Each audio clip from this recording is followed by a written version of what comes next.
Welcome to Cinephellas. I'm Kevin Muller, and I'm here to review possibly the best, if not best, one of the best movies you'll ever see. Everybody's going to be talking about this movie has not seen it already.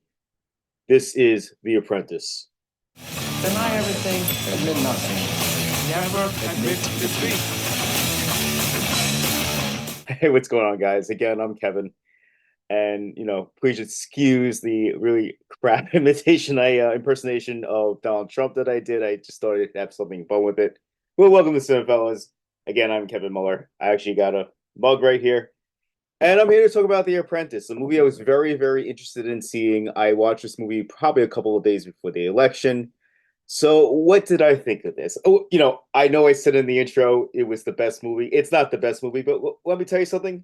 It's a good movie, and I really enjoyed it. I think you should check it out, despite what you think about President Trump. In the story, we have a young Donald Trump. Sebastian Stan basically portrays this guy throughout the entire movie, which moves across like 3 decades, I believe.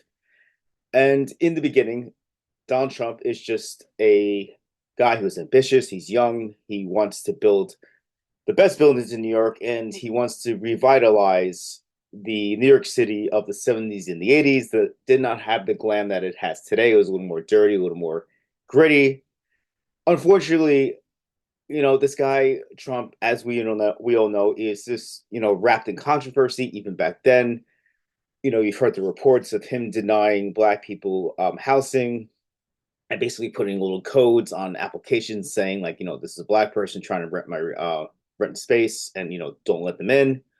So there's a lot of controversy beside him, and a lot of legalities and a lot of lawsuits. And this is where Roy Cohn comes in. Roy Cohn was a infamous lawyer.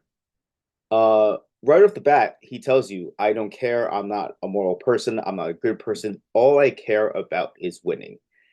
And, not even winning, but even if I am defeated, I will never, ever say I'm wrong, I'm sorry, or anything else to basically project that I am not a winner. And if that sounds like what Trump has become, you wouldn't be wrong in that assumption. Director Ali Abbasi and Gabriel Sherman wrote the movie, conceive a story which is completely fictitious. They say in the beginning, they give you a warning saying, like, listen, these things are based on true events, but we have taken liberties with the story. And so, that's basically it. That's, we're having a story of Trump being influenced by Roy Cohn.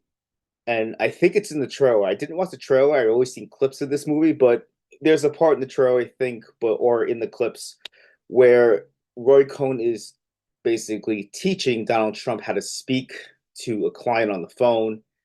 But as I said before, never, telling him never to admit defeat, never admit wrongness, always sway a topic to a side. And that is something that Trump does. I watched the Joe Rogan interview with him, and they pretty much got it on the nose. Sebastian Stan is awesome as Donald Trump. And let me tell you, this is not an impersonation of Trump. From a makeup standpoint, they do their best. But, Sebastian Stan is obviously a very good looking guy. Trump, is not. He's old. And even in his heyday, Trump was nowhere near as attractive as Sebastian Stan is. So when you look at Sebastian Stan straight on, it's broken. You're like, that's Sebastian Stan. That's not Donald Trump. But the director is very, very careful at not using close-ups or, shots that you see him straight on. There are a few sprinkled into the over 2 hour running time of this thing. But what Sebastian Stan does is he kind of embodies Trump. I'm not going to say he doesn't do an impersonation or he doesn't do a voice, one of the famous sound bites that we've heard Trump say, or even a movement. But this is not an impersonation. It is more an embodiment of the character. You see who Trump is through his actions, how he walks, how he talks to people, how he's nervous.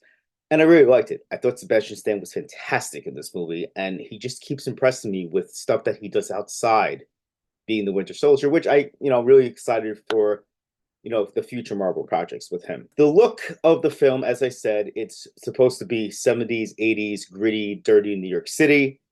And I thought, along with the cinematography that kind of shoots this with a handheld and it looks like a documentary, I thought it helped the feeling of the movie. I felt transported back into that era. Everything seems true. Like the production design of this film is very good. I really liked it a lot. It absorbed me more into this tale. Roy Cohn, and holy shit, this guy is an incredible actor. I don't watch Succession, but I've heard how good he is. I've seen him in other projects. He is completely owning the role of Roy Cohn, who, as I said in the beginning of this review, completely just says, I'm not a good person. I'm not a good person, and I'm just going to do what I want to win. He is evil, but he is so charismatic, and he's so much fun to watch when he's on screen. You're kind of like horrified about what he's saying and how he's influencing Trump to be a liar and a cheat. But it's just such a fun performance. Not like in the movie the entire time. Obviously, this is about Donald Trump, not Roy Cohn. But when he's in there, it's like, hell yeah, he's back in this movie. Let's see what he can do. Let's see how I am fascinated by a person who is completely morally bankrupt. Also, we have Maria Bakalova, who was Borat's daughter in Borat 2. She's here as Ivana. She is not as good as Strong or Stan, but that's not an insult to her. You know, she's given some stuff to do, and she does give a very good supporting performance. Sebastian Stan gives him a lot to bounce off of, especially when they're bickering or they're fighting. That said, there was a specific scene where I just kind of didn't buy it. It may have happened. I'm not saying it didn't happen, but I don't know. It just was really awkwardly put into the movie. I think they could have taken that scene out or kind of cut it. It went on a little too long. You know, you'll know the scene when you see it, and definitely comment below what you thought. Overall, I thought the movie was a very fascinating look at a very controversial figure. For those of you who hate him, you're going to love this movie. You can be like, oh, this is why Trump is the way he is. For those of you who don't want to watch stuff like this, I suggest that you give it the chance. Every time there is a Republican president or a Republican man in power, Hollywood, which is, everyone knows Hollywood is sort of liberal. They make a bunch of movies that are inspired or basically directly influenced by whoever, the Republican leader is at the time. Some of them are good, most of them are bad. This one is really fascinating. The acting is great. The set design is great. It's pretty funny in parts, and it's heartbreaking in others, especially with Roy Cohn, a guy who is so vile, as I keep saying. But by the end of the movie, I kind of felt sorry for him in his last kind of scenes. Technical stuff is great, acting's great, story is fascinating. I am gonna give this 4 out of 5 Donald Trump hair pieces, but it's not a hair piece. This is my real hair. What did you think? This movie was out early in October. Maybe you've seen it. If you haven't seen it, definitely check it out. I'm recommending it as, the hair piece rating. Let me know what you thought below. Also, come to the website where we have the latest in movie, TV, and video games. Come to the podcast. We know we're always talking, and we haven't done that in a while. Kind of missed the guys.